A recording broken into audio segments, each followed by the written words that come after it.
Good afternoon, everyone. Let me see if we are live. I think so. With a minute to go. Oh, here we go. Good to see you here, Amber. I think you know a lot more about what I'm going to be talking about than I do, but nonetheless. We'll just be waiting for another few minutes just to get everybody in there.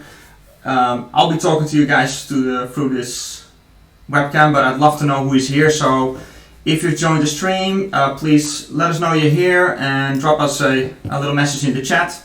That's always good for the engagement. I've got my colleague Rex with me here. She's typing on the SUHO Australia, and she'll be answering any questions that you guys might have and while I'm doing the webinar. So thanks for Rex for helping out.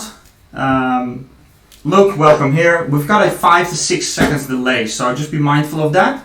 Whatever you guys chat, it will be a little bit of delay to me maybe answering that or responding to that. So welcome Ben, Charlotte, good to see you here. We'll start in just a few minutes. We'll run for roughly 30 minutes, probably even less. Give us enough time to answer a couple of questions that you guys might have. I'll try to do so either during the presentation or maybe at the end. We'll see how we go. But let's try and get engaged on the chat. That would be really great. So we can keep this webinar a little bit less of a monologue as opposed to having a bit of a dialogue using the chat. So I can see whatever you guys are chatting, so feel free to use it. And we'll get going in just a minute. I hope everyone is faring well with in these crazy times. Let us know where you're from. Like, are you people joining in from Adelaide? Are you guys from overseas? I know we've got some colleagues maybe from the Philippines that are joining us. We'd love to know if you're here. We'd love to know where you're from. And I see we've got about 24 people, 26 now. So let's get in the chat and let's have a bit of fun with this webinar today. If there's any issues in terms of audio, video, anything like that, just let us know in the chat and we'll try to figure it out. Alright, so what are we talking about today? We are talking about the NCC19 changes that are coming up in just a couple of weeks from now. And I would love to know, if you have absolutely no idea what's going to happen in 4 weeks from now, please let us know in the chat. I'm just curious to know, because I was quite surprised these last few months about how little people actually knew about what was going on. So it was quite surprising. So the code changes that we're talking about today have been in effect since May 1 of last year, but we've had a grace period of a year to kind of get ready. But the reality was that getting ready basically meant everybody kept on doing what they were doing, and now that it's 4 weeks away, we probably want to get ready. So today we'll be touching on a bit of the timing, a little bit about what's going to happen. I'll be touching a little bit about, so now that the changes are going to happen, what are some of the tips and tricks that you can use in order to let those changes hopefully not affect you too much. And after that, I've took a little example with me just to give you guys a bit of an idea on what we actually do when we do NCC19 compliance for residential buildings, to give you guys a bit of an insight, as well as what the results were on that particular job and how that was different between the regulations in 16 and the regulations in 19. And then we'll finish up with some general advice and a bunch of questions hopefully from you guys. So let's start where we probably one of the most important things to know around this code change, which is, when is it going to affect me? Well, really, if I'm honest with you guys, I'm not 100% sure anymore.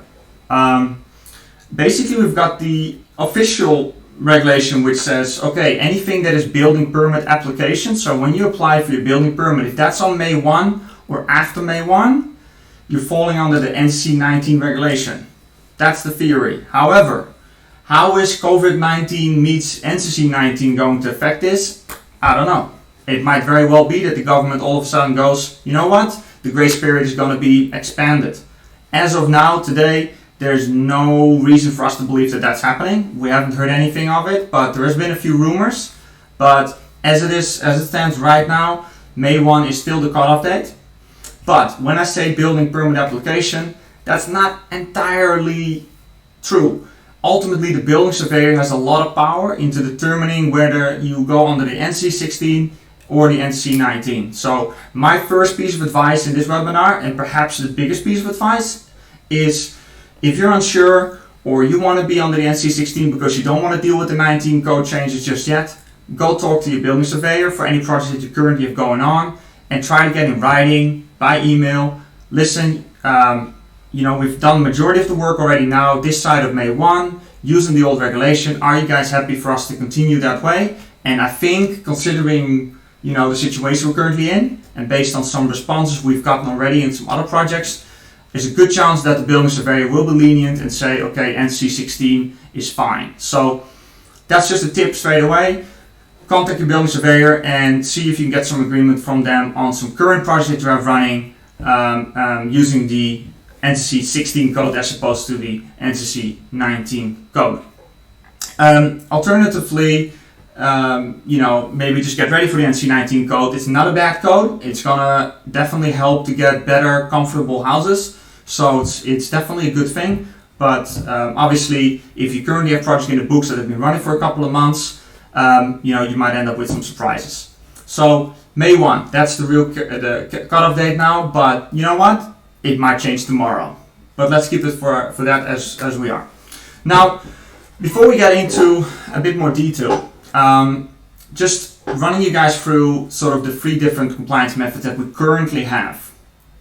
Why do I do that? Because a lot of people are not even aware of the fact that you have more than one method. A lot of people think that it's only 6 stars out there, but it's not only stars out there. There's 3 different methods, and a lot of people that get their compliance done don't even realize that perhaps they're not getting 6-star compliance, but a different method. Now, the deemed to satisfy method is hardly used at all. So I've put it in there just to be complete, but you can probably discard that straight away. So that leaves us with 2 methods, which is the 6-star method, which most of you will know, or the verification method, also called V2622, also called performance-based method. A lot of words. So essentially, the verification method allows you to, how do I explain this best? How I always like to explain it is in the 6-star rating, you're trying to get to 6 stars and to get better than a certain minimum.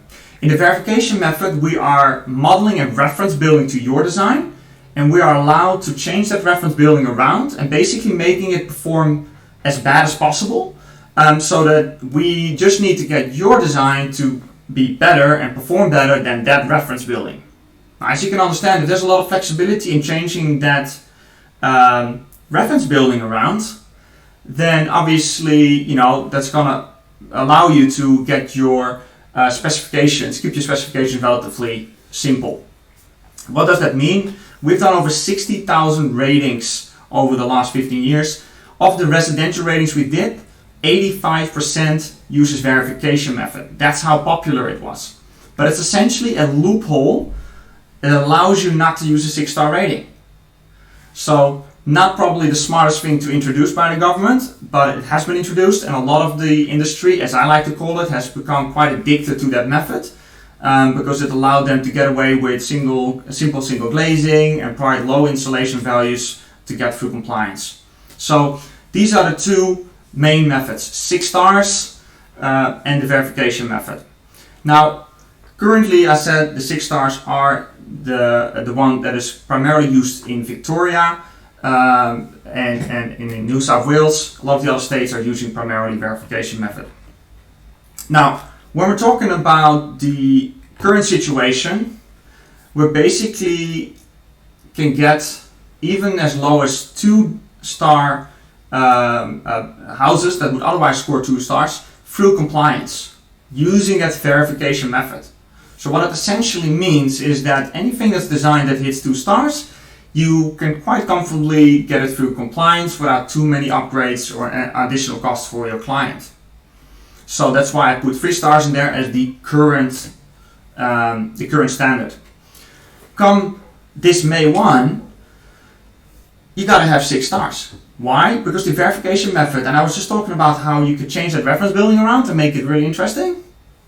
That option no longer is there. So the reference building is set, and it has very limited options, so 2.4 meter ceilings, for instance.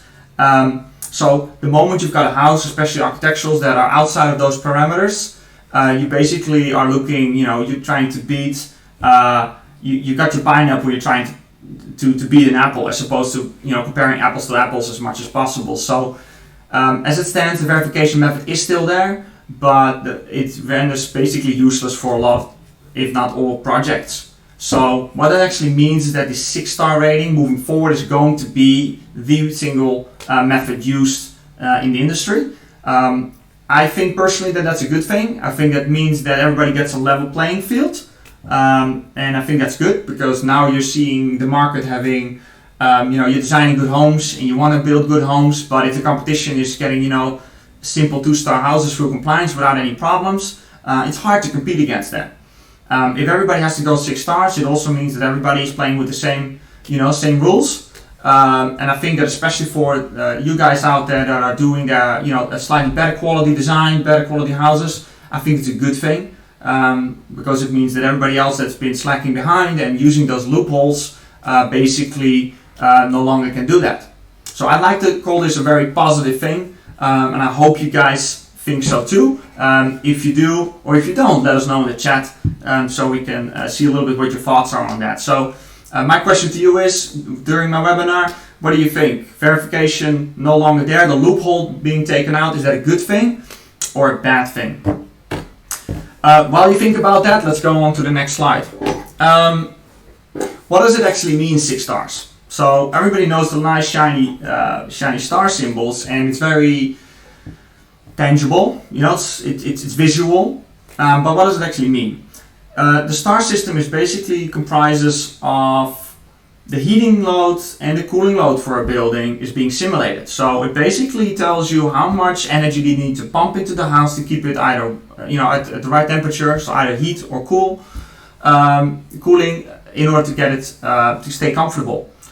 The sum of those two numbers together gives you a certain number, and then there is a scale, and based on that number you get 5, 6, 7 stars, 6.1, 6.2. So a star is basically a combination of heating and cooling. Now, in addition to the 6-star rating that we currently have in place, the government has imposed another criteria, which is heating and cooling load limits. So if you obviously, under the current situation, if you take the heating load and you take the cooling load and you put them together and you get a certain number, and you can get 6 stars. That doesn't necessarily say anything about the individual numbers for heating or cooling. So you can get a very low or very high number on one of these two and still get through compliance. So we're trying not to have very high extremes. So the government said we're going to have a certain bandwidth of heating and cooling load in which you need to sit. Again, I think that's a good thing, but it will mean that in some cases you'll need to get 6.1, 6.2 stars, just because you need to meet those heating and cooling load limits. Now, that doesn't maybe sound like a big thing, 0.1, 0.2 stars, but if you have a design that's sitting at 4 stars maybe off the bat, and you've already exhausted all your standard sort of upgrades to get to 6 stars, getting that 0.1, 0.2 can sometimes be quite challenging. So, just so you know. The heating and cooling load limits are different per climate zone. This is a little bit confusing. There's like 8 climate zones across the country. Most of Victoria is in 6. A lot of Adelaide is in 5. There's some 6 in the hills. But those climate zones in Natters, the software that we use, are again divided in even more smaller climate zones. About 67, 69 of them. And each of those individual climate zones have their own limits. And on the screen you see 2 different ones, which is 16 and 59. And just to illustrate, so the heating and cooling load limits are quite different between the different climate zones. So they definitely have kept into mind that different climates require maybe more heating or more cooling throughout the year. So they have thought this through quite well. Let's see, and by the way, Rex, great job in the chat there. I see you're answering some questions for me, which is really brilliant. All right. The zoning orientation guide. Why did I put this slide in for the webinar? Is because the way I see it, when it comes to compliance, yes, it's obviously trying to make more comfortable, better buildings. But at the same time, it's also just a piece of software that tells you whether you passed or not. So if you want to get compliance, you're basically trying to beat a piece of software. Now, because it's a piece of software and no house that is being designed is the same as the next, it's always going to have certain things that are not necessarily, make a lot of sense or maybe are not ideal.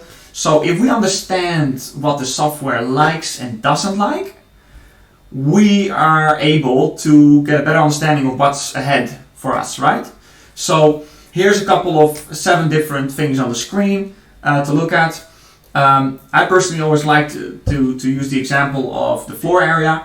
The software for First Wave 5, 180 square meter, that's what it likes. Anything 180 square meters and below, perfect. But the moment you go above that, it doesn't really like that. You basically get punished for that, if you will. Now, especially architectural homes, like we've done architectural ratings, and the garage was larger than 180 square meter. So obviously, if you're doing big houses, you need to be mindful of the fact that the software doesn't necessarily favor that, and therefore you got to get ready for some good specifications in your walls and your windows. Another thing is, you want to minimize your external wall area. It doesn't like all the little nooks and crannies all around. It's more, exposed, wall outside, and it's going to affect you. When it comes to the zoning, super important, to help yourself. This is the sort of ideal scenario from a software perspective in this little orientation guide. But at the same time, in saying that, we obviously are super conscious of the fact that your clients and the people that you work with, they might not want this, or they're not able to do this because of the aspects, because of the views, because of the block that you have to work on. But again, north-facing living, perfect. If it's not possible, at least you know that you can tell your client, listen, that's fine, you can have anything you want, but just know that from a compliance perspective, this might potentially, work against you. So we need to probably offset that somewhere else, so that means maybe better specifications in your glazing, in your wall, etc. So this is just a little bit of a guide on what is good. Living areas to the north, your bathrooms, laundry to the south, your bedrooms to the east, and also you want to separate your habitable and non-habitable areas with doors, just to kind of close those off from each other. So that's something just to be mindful of. And also, the eave depth and the shading devices are super important when it comes to our ratings. And external shading devices, for instance, can really help if you want to keep your specifications on your windows a little bit down. Alright, now I've taken an example with me for this webinar just because I like to make things a little bit tangible. What you see right here is basically what we do. So when we get a plan in our residential team, we take that plan and we model it in the software, an identical copy. And the model, we need to zone up the whole house into different areas. And the gray area, for instance, is unconditioned unhabitable space, so in this case the garage. And then in the next floor, we might have some kitchen living, that's the green space. The living zones being the red zones, and so forth. So every zone gets its own color and sort of is marked, and the software then sort of uses certain occupancy patterns on that. So when are people actually using that space? What's the temperature that needs to be like throughout the day? So it's quite an accurate simulation that's being done on the house in order to get it to where we are sitting. So this is actually a multi-story house. It's a new build, 3-story high. So what I was talking about before, not exactly 108 square meters. So if it's not 180 square meters, we already know the software is not going to really favor this. Now, before we get into the results of this particular design, this particular project, we modeled it, we've done it using that verification method, and it passed without any problems. So quite easy to pass using the NCC19 code. Although it's massive, yes, Benjamin, it's definitely massive, but it was easy to pass under the old code. That gives you a bit of an idea how good and how flexible that old code was for pretty much anyone to throw in anything they like. Now, under the new code, we modeled this against the 19 code, 2.7 stars. So you can imagine, if that's where you're sitting there with your design and you need to get it to 6, that's rough. Now, our specialists in the team in Adelaide have been running this design and up-spec the crap out of it. Basically, you know, we've got 1.7 U value glazing, that's really good double glazing. You know, we've got 2.5 bulk insulation, all retaining walls, 2 bulk insulation to all internal walls, reduced some windows, well, you name it. So they really went all out on the whole design, and we got it to 4.9 stars. So we're still way off from 6 stars. And that's not to spook anyone, but it basically means that if you have larger custom homes, you better get a good understanding about how it's sitting and what you're doing at the design stage, because if you send this through to us, we basically have to come back to you and say, you got to change your design. And the problem there is that obviously for those who are tuning in today and that are architects and that are working with clients, we all know that once a client falls in love with a design, it's difficult to change it. It's difficult to go in there and say, we need to take this out, we need to take that out, we need to change. It's tough. So our advice is, in the concept design, make sure you get an ESD consultant on board that has a look at the design and make sure that there's no elements in there that's really going to hurt you down the track. You know, we at SUHO have done so many ratings that if we look at the plans in the early stage, we can already flag if there's potential problems. And a problem can be, or a simple, just to give an example using these plans, even how the zones are labeled can sometimes make a difference in the star rating. So Benjamin thinks this is a big house. Well, I can tell you one thing, we had a house that was 1,600 square meters the other day, 17 car parks. And in the basement they had a polo room. Now, if you have a polo room, apart from the fact that it's questionable whether you even have one, but let's say you have a polo room, the moment that's listed on your plans, we need to model it. And the moment we need to model it, it means that it becomes a habitable space. And when it's a habitable space, here you go, it's going to negatively affect your rating. Whereas if you just call that a storage room and you put your mechanical horse in there later after you build it, it's not going to negatively affect you. Doesn't that mean that you're going to get a less good building or anything like that? No, that's a good example of the software not necessarily being ideal for every scenario.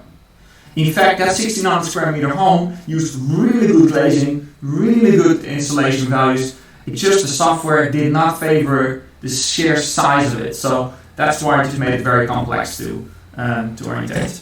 Now, some other simple tips and tricks to be mindful of. When we model houses in the software, the houses that are around the proposed dwelling also need to be modeled. But if we don't know what the details are, if you're making a double-story home, we need to assume that every house around it is also a double-story.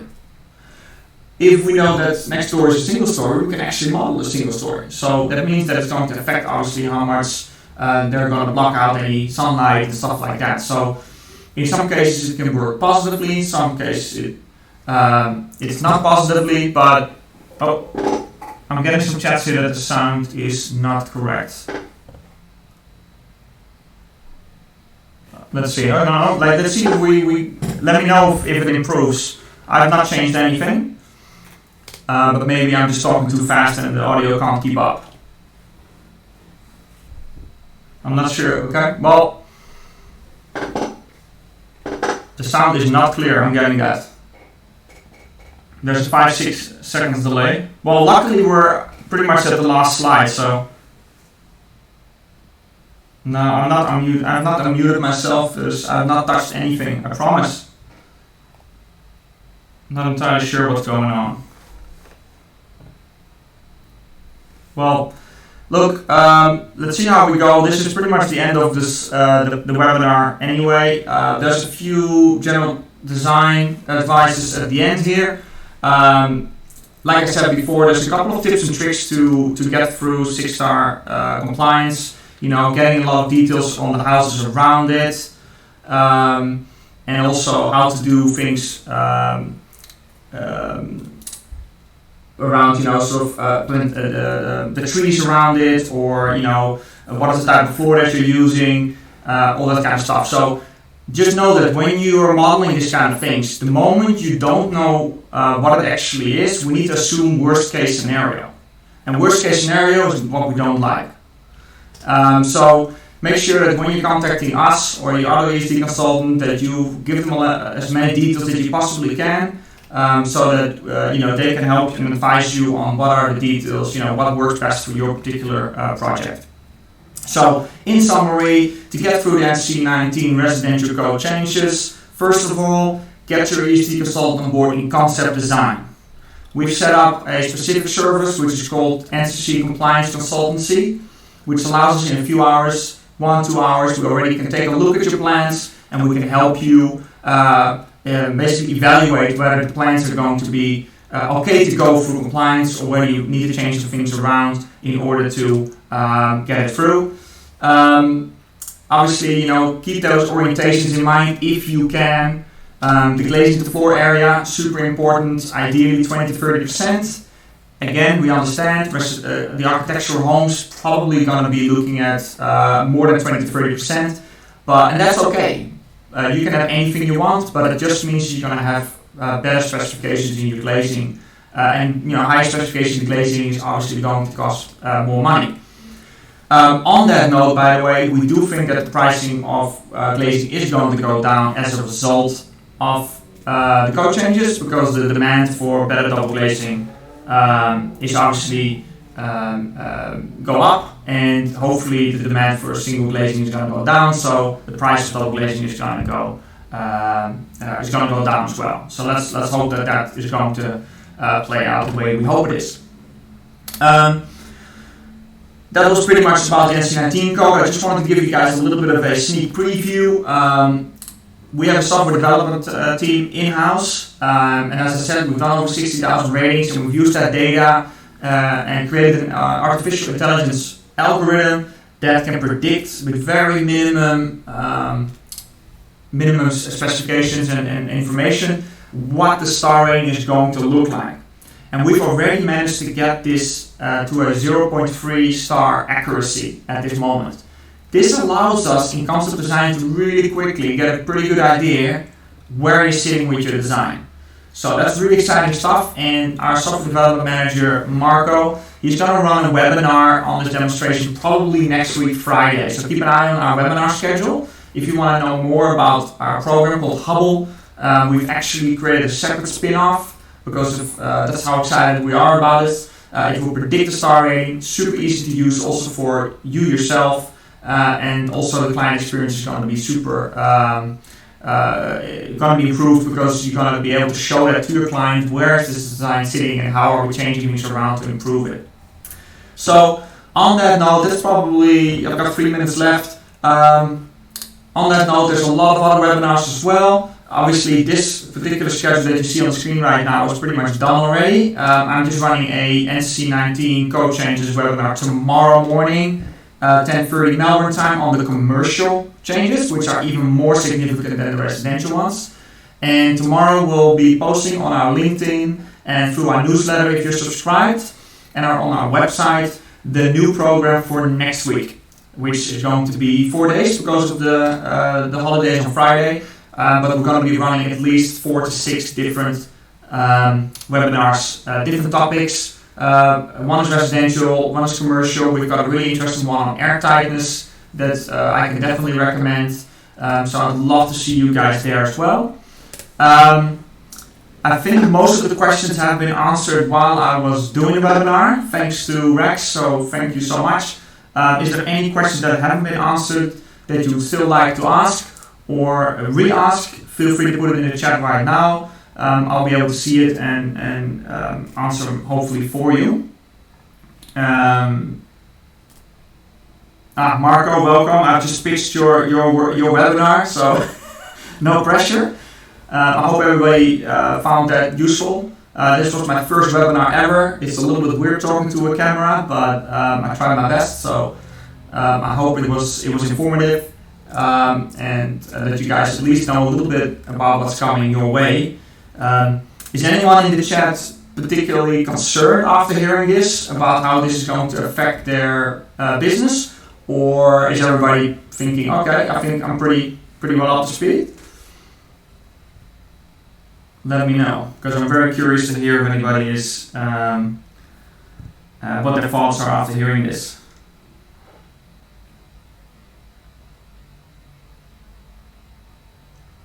That's interesting. That's a good question, Matthew. Well, actually, we have. Not so much the software designers from Revit, but the Hubble software is going to have a plugin using an API to connect it straight to some of the drawing programs. So you can basically upload the plan straight into Hubble and get most of the basic information out of it. But otherwise, the software developers from those pieces of software themselves, like Revit, are very hesitant to work with anybody because they feel like that's going to potentially be competition to their software or something that they might want to add later on. But Marco, who is in the chat, is probably able to answer that question more detailed than I can. But I hope that it at least gives you a bit of an idea. So we're definitely looking at making sure that Hubble connects to those pieces of software. Yeah, big shout out to all the SUHOs that are in the chat also. We love to see you guys there, loving the support. I know that most of you guys already knew much of this, but and I'm sorry about some of the audio issues.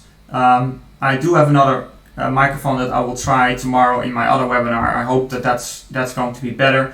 It might also just be an internet issue. I'm not entirely sure. I have not actually touched my setup the entire webinar, so I'm not entirely sure what happened.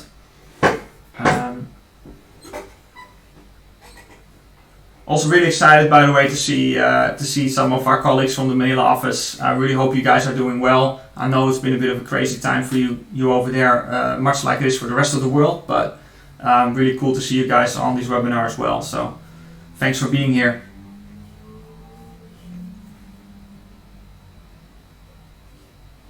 Antonio, as far as basically the example that I gave, we were not able to get that up to 6 stars.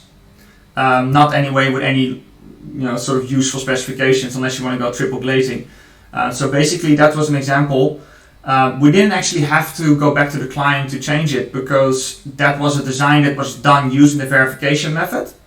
But if that would have been a design that came through right now and needed to go under the NCC19 code, we would have to go back to the client and say we're going to have to adjust the design in some aspects, in some ways, in order to be able to get through compliance. Which is, especially for the slightly larger architectural custom homes that are being designed, is definitely going to be something a little bit scary. Because it means that there's definitely scenarios in which you simply cannot get your building to comply. That's especially true for alterations and additions, especially around climate zones like in Victoria. The regulation hasn't really offered a really good solution for additions and alterations.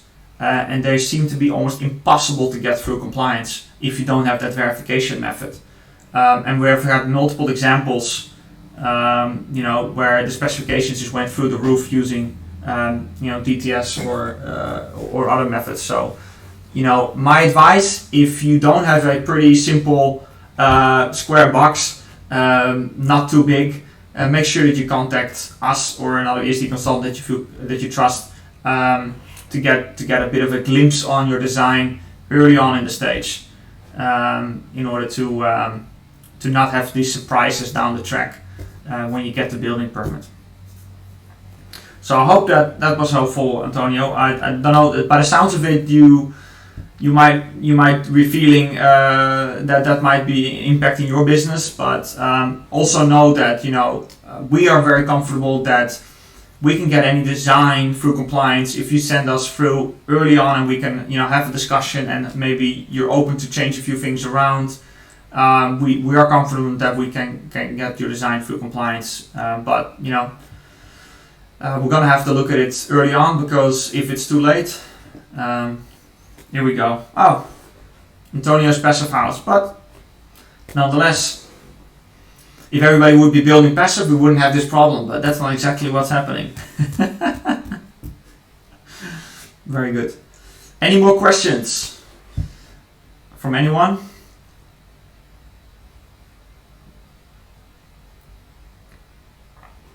Yeah, the 5-6 second delay is very interesting while you're looking at the chat and you're chatting to the camera.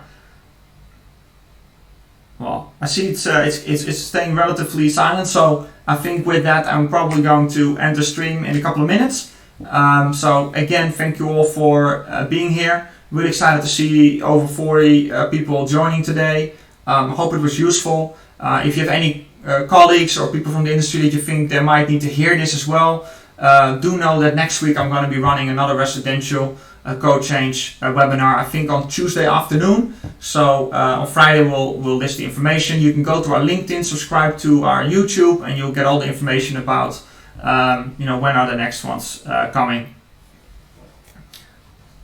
Oh, here we go. Benjamin with another question just at the finish line. How do you guys go interpreting VBA practice note 5? We have heaps of trouble. Let's go between GSS and RBS. Well, I do hope Rex can help with that question. That is far beyond my pay grade. I don't have the that much technical insights in the particular code. So I'm hoping that Jess or Rex will be able to help out with that question.